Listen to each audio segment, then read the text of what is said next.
Olá, eu sou Ana Cláudia Lucas, professora de Direito Penal. Estou aqui hoje participando do programa Saber Direito Responde, que tem exatamente a finalidade de responder às perguntas que foram encaminhadas pelos internautas a respeito do nosso curso Direito Penal Econômico. A primeira pergunta vem de Cuiabá, da Joana Soares. A Joana, então, nos pergunta assim: nos crimes contra a ordem tributária e nos crimes contra a previdência social, há necessidade de prévio esgotamento da via administrativa para o início da ação penal? Essa indagação da Joana, ela é bastante pertinente e evidencia realmente uma dúvida que existe no que diz respeito aos crimes contra a previdência social. O esgotamento da via administrativa é um direito que se garante, né, a qualquer pessoa, a qualquer cidadão, direito esse que está resguardado, né, pela Constituição Federal, ou seja, de provar a sua inocência, de provar que o ilícito administrativo não existe.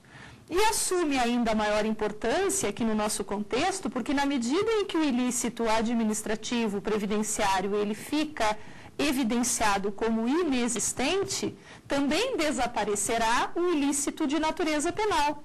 De modo que, por este aspecto, seria absolutamente conveniente aguardar-se o esgotamento da via administrativa para, então, só posteriormente ingressar-se com a ação penal.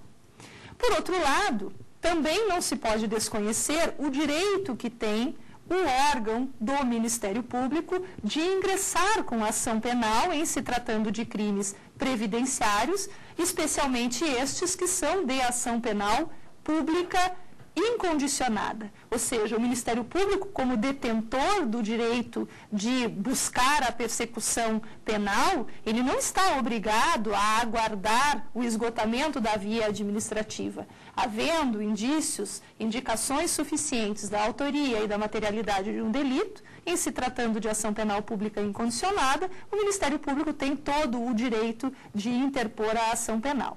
Acontece que, por razões, inclusive, de política criminal, para evitar-se o ajuizamento de uma ação penal e depois perceber-se que, do ponto de vista administrativo, o ilícito não existiu e, por consequência, também não existiu o ilícito penal e aquela ação penal interposta pelo Ministério Público ficar esvaziada, hoje se tem priorizado, né, o esgotamento da via administrativa para, então, só depois, posteriormente, ingressar-se com a ação penal. Agora, os direitos estão resguardados para ambos, né? Tanto para o cidadão, na busca do esgotamento da via administrativa, quanto também para o Ministério Público na interposição da ação penal.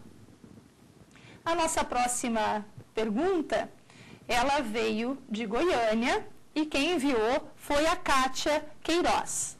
A Kátia pergunta assim: professora, a simples adesão ao Refis, que é o Programa de Recuperação Fiscal, e o parcelamento do débito de pessoas jurídicas para com a União, é causa de extinção da punibilidade em crimes fiscais? Essa indagação da Kátia, ela toca num tema, né, que durante muito tempo foi tormento e foi tormentoso no âmbito do direito penal. E por que foi tormentoso? Porque houve um tempo em que a adesão ao programa de recuperação fiscal, ao Refis, a simples adesão ao Refis, por parte do devedor de créditos, né, tributários perante a União, permitia a extinção da punibilidade. Então, bastava que essa adesão pela pessoa jurídica fosse feita e que o parcelamento, portanto, fosse realizado, e antes mesmo da satisfação de qualquer parcela, a extinção da punibilidade já havia. Por óbvio que aconteceu e ocorreu de muitas pessoas jurídicas terem aderido ao Refis, assumido o compromisso com relação ao pagamento das parcelas, mas sequer ter feito o pagamento de qualquer delas. E, do ponto de vista do direito penal, já nada mais poderia ser feito, porque estava extinta a punibilidade pela simples adesão ao refis. Atualmente, em razão das alterações legislativas que se sucederam, não funciona mais assim. Portanto, aquela impunidade que se experimentou anteriormente, hoje ela já não tem mais espaço. Na verdade, hoje, quando o agente ele adere ao programa de recuperação fiscal, ao refis, ele se depara com a suspensão do seu processo, ou seja, fica suspenso o curso do processo. E nesse período também se suspende a contagem do tempo para efeitos de prescrição. De modo que a extinção da punibilidade só vai acontecer quando houver a integralização do crédito tributário por parte da União. Assim, não há mais qualquer possibilidade de a simples adesão ao refis gerar automaticamente a extinção da punibilidade. A próxima pergunta, que foi encaminhada pelos nossos internautas e encaminhadas, inclusive, para o e-mail saberdireito@stf.jus.br, é do Robério Martins, que vive e mora em Marília, no estado de São Paulo. O Robério indaga o seguinte: no crime do artigo 337-A do Código Penal Brasileiro, o juiz pode conceder perdão judicial no caso de ser o agente primário, ter bons antecedentes e o valor das contribuições previdenciárias devidas não ser superior àquele fixado pela Previdência como o mínimo para o ajuizamento das execuções fiscais. Porém, pergunta o Robério, qual o critério que o juiz considera para deixar de aplicar a pena ou aplicar somente a pena de multa? Bem, Robério, na verdade não há um critério que tenha sido estabelecido para o juiz. Na verdade, sempre que ocorrer no âmbito do crime do artigo 337 ocorrer e estiverem reunidas na situação praticada pelo agente numa hipótese de crime previdenciário, que ele seja primário, que ele tenha bons antecedentes, que o valor das contribuições previdenciárias não seja superior àquele teto fixado pela Previdência como o mínimo para o ajuizamento das execuções fiscais, que hoje está fixado em R$10.000. Sempre que estiverem reunidas essas condições, há direito subjetivo do agente de se ver perdoado, ou seja, o perdão judicial ele vai ter espaço aí. É um direito subjetivo do devedor. Porém, não se estabeleceu um critério para o juiz. O juiz poderá ou deixar de aplicar a pena ou aplicar somente a pena de multa. Talvez uma recomendação fosse a seguinte: quanto maior fosse o dano à Previdência, então o juiz deveria aplicar a pena de multa apenas. Se o dano fosse um dano pequeno, então o juiz poderia deixar de aplicar a pena. Essa é a recomendação pela ausência de um critério definido pela lei. Nós vamos fazer um pequeno intervalo e, novamente, daremos continuidade às respostas àquelas perguntas enviadas pelos internautas para o programa Saber Direito Responde.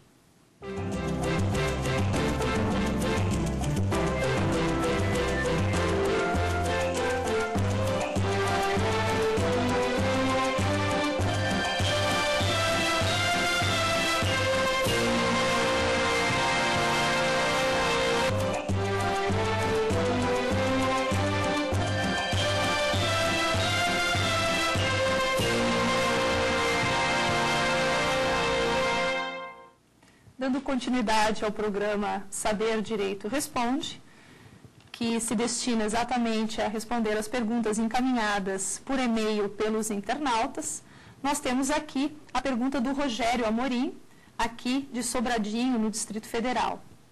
A pergunta que o Rogério nos envia diz assim: no crime de contrabando, há alguma tolerância pelo costume ou pelo princípio da adequação social nos postos aduaneiros ou nas chamadas barreiras alfandegárias, na importação de produtos proibidos?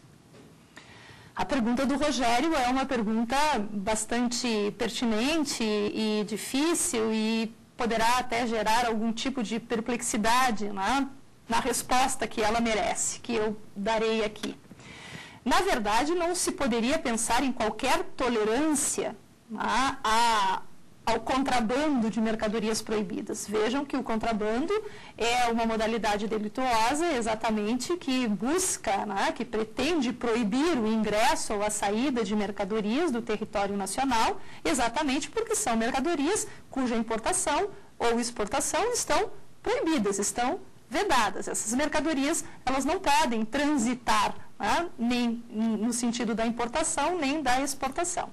Então, a verdade é que não deveria existir qualquer tipo de tolerância e tampouco o princípio da adequação social teria aqui um ambiente, né, fértil ou favorável. Mas é preciso responder também com muita franqueza, e até porque a pergunta que faz o Rogério permite isso, com relação ao costume. Ele diz assim, há alguma tolerância pelo costume? O que se observa em alguns momentos é que algumas mercadorias proibidas, elas acabam ingressando no território brasileiro exatamente por uma tolerância costumeira. Na minha região, né, no sul, no extremo sul do Brasil, que tem uma proximidade bastante grande com o Uruguai, não é incomum nós assistirmos nas regiões fronteiriças e nas barreiras aduaneiras ou alfandegárias essa tolerância. Eu vou dar um pequeno exemplo. Arame é uma mercadoria cuja importação está proibida por razões econômicas, né? Por razões exatamente que pretendem priorizar, né, o mercado nacional. Se estabeleceu numa região de fronteira lá no sul que até 2 rolos de arame, portanto aproximadamente 20 metros, não há crime de contrabando. Ou seja, essa tolerância é uma tolerância costumeira, né? Desde que se esteja comprovado que não se trata para comércio, que é para uso próprio, para as pessoas e fazendeiros ou agricultores que residem nas proximidades. Então, se tolera pelo costume, mas na verdade não deveria ser tolerado porque não há qualquer ambiente, né, qualquer lacuna na legislação a permitir, então, essa tolerância que, vez por outra, nós observamos. A próxima pergunta, ela vem da Josiane Cardoso. A Josiane é de São Paulo, da capital, e ela, então, nos indaga. Qual a diferença na proteção penal oferecida pela Lei 8.137 de 90, que é exatamente a lei que trata, dentre outras coisas, sobre a proteção à relação de consumo, e a Lei 8078/90, que é o Código de Defesa do Consumidor, ao prever também crimes contra as relações de consumo. A pergunta da Josiane também é uma pergunta inteligente e ela merece uma explicação, porque nós temos aqui 2 diplomas legais que se debruçam sobre a proteção às relações de consumo. O que acontece é que no Código de Defesa do Consumidor, na Lei 8078/90, a proteção da relação de consumo se estabelece no sentido próprio dessa relação, ou seja, nessa relação de consumo aparece o fornecedor como agente do delito e o consumidor como a vítima do crime. Então, em razão da natureza própria do Código de Defesa do Consumidor, a proteção penal aqui, ela é restrita à modalidade delitiva praticada por um fornecedor em relação a um consumidor nos conceitos próprios e específicos fornecidos pelo Código de Defesa do Consumidor. Isso não acontece na Lei 8.137, porque na Lei 8.137, essa proteção à relação de consumo, ela se estende para além, e ela não está, portanto, direcionada à pessoa do fornecedor como agente e do consumidor como vítima. Então, não há proteção a uma relação própria de consumo na Lei 8.137. E é nessa medida exatamente que se diferenciam aqui as proteções nesses 2 diplomas legais. A próxima pergunta foi encaminhada pela Márcia Ferraz. A Márcia é de Santa Catarina, da cidade de Brusque. E a pergunta que ela faz é uma pergunta objetiva que diz assim: gestão fraudulenta e gestão temerária, qual a diferença? Ora, a gestão fraudulenta, como o próprio nome está dizendo, ela se traduz num comportamento em que há, na verdade, uma fraude, um ardil nos atos de gestão de uma empresa ou de uma entidade financeira. Então, a prática é ardilosa, é fraudulenta, é torpe. Então, a gestão se caracteriza assim.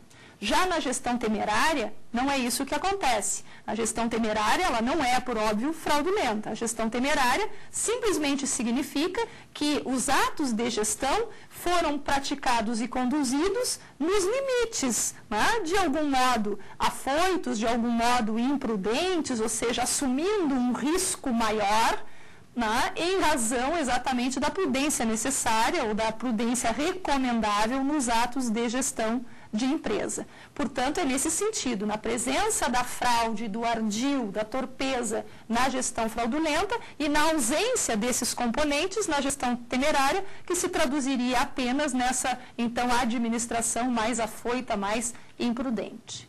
Nós vamos fazer um pequeno intervalo e, novamente, daremos continuidade às respostas àquelas perguntas enviadas pelos internautas para o programa Saber Direito Responde.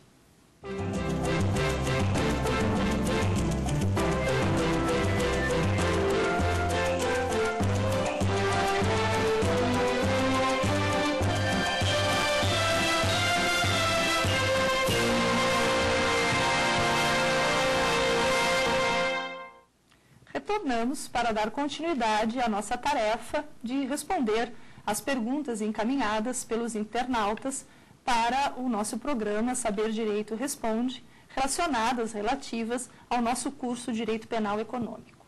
A pergunta que eu vou ler agora, ela vem do Arthur Silva, e o Arthur é de Fortaleza, no Ceará. O Arthur faz a seguinte indagação: em que medida se diferenciam os crimes previstos no artigo 2º da Lei 7.492 de 1986, que disciplina as condutas relativas ao sistema financeiro nacional, e aquele comportamento descrito no artigo 73 da Lei 4.728 de 1965, que disciplina o mercado de capitais? Essa indagação do Arthur, ela também é bastante pertinente e ela é muito comum de ser realizada. Com muita frequência, ela aparece como uma dúvida. Na verdade, se diferenciam os crimes previstos no artigo 2º da Lei 7.492 de 86 e o artigo 73 da Lei 4.728 de 65, através do que a gente chama o princípio da especialidade. A norma contida no artigo 2º da Lei 7.492 é uma norma relacionada ao direito financeiro, especificamente. Além do que, além dessa sua natureza mais especial, mais específica, se comparada ao artigo 73, também aqui nós temos uma recomendação na aplicação do artigo 2º em detrimento do artigo 73, porque se trata essa legislação de uma legislação mais nova, mais recente, se comparada à Lei 4.728. Vejam que a Lei 7.492 é de 1986, enquanto que esta lei anterior que regula o mercado de capitais é do ano de 1965.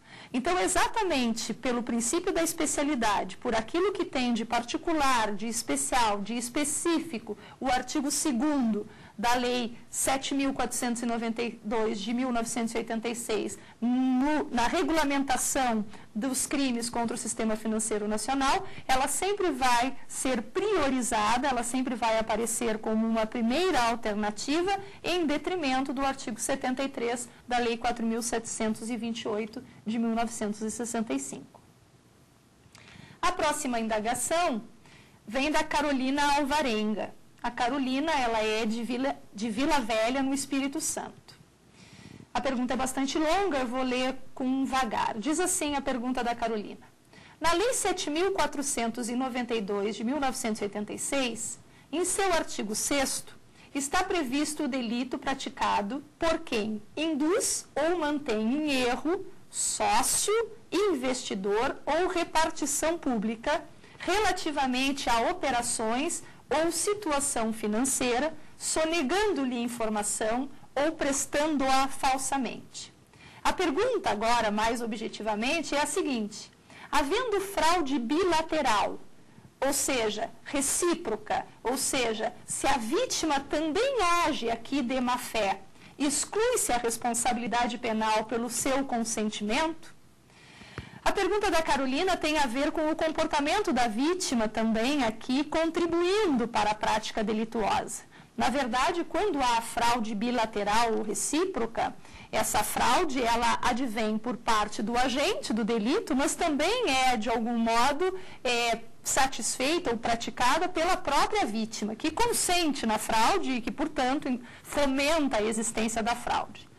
No direito penal, não existe a chamada compensação de culpas, ou seja, nós não podemos fazer uma compensação pensando assim, bom, se houve responsabilidade do agente, mas também houve responsabilidade da vítima, então se equilibram as responsabilidades e não se efetiva qualquer tipo de punição. Não há essa compensação de culpas. De modo que, ainda que a vítima contribua para a prática delituosa, ainda assim a responsabilidade penal do fraudador vai estar presente. O comportamento da vítima aqui vai servir apenas para balizar a quantidade de pena, porque o comportamento da vítima também interfere no momento em que o juiz vai fazer, né, a fixação da pena ao caso em concreto. Então, só nesse sentido a vítima emprestaria algum tipo de colaboração, minimizando a responsabilidade penal do agente, mas a responsabilidade penal ela vai se efetivar. A próxima pergunta vem do Rio de Janeiro, quem manda é o Jonathan Pereira. E ele indaga assim: como se resolve o conflito aparente de normas entre os artigos 299 do Código Penal Brasileiro, que é a falsidade ideológica, e os artigos 9º da Lei 7.492/86, dos crimes contra o sistema financeiro, e o artigo 3º, incisos 7º e 10 da Lei 1521, de 1951, que trata dos crimes, né, contra a economia popular. A pergunta é fácil de ser respondida, porque, na verdade, esse conflito que, como o próprio Jonathan diz, é aparente, ele se resolve com um princípio fundamental, solução de conflito aparente de normas, que é o princípio da especialidade. O princípio da especialidade vai permitir que a Lei 7.492 de 86 seja aplicada para os casos que lhe sejam próprios e específicos, e o artigo 299 do Código Penal da falsidade ideológica naquilo que se diferenciam daqueles comportamentos da Lei 7.492 e, do mesmo modo, em relação à Lei 1521 de 1951. O conflito é meramente aparente e ele se soluciona pelo princípio da especialidade. Estamos encerrando o programa Saber Direito Responde. Muito obrigada aos internautas que enviaram as suas dúvidas e assim estamos concluindo o nosso programa hoje. Muito obrigada.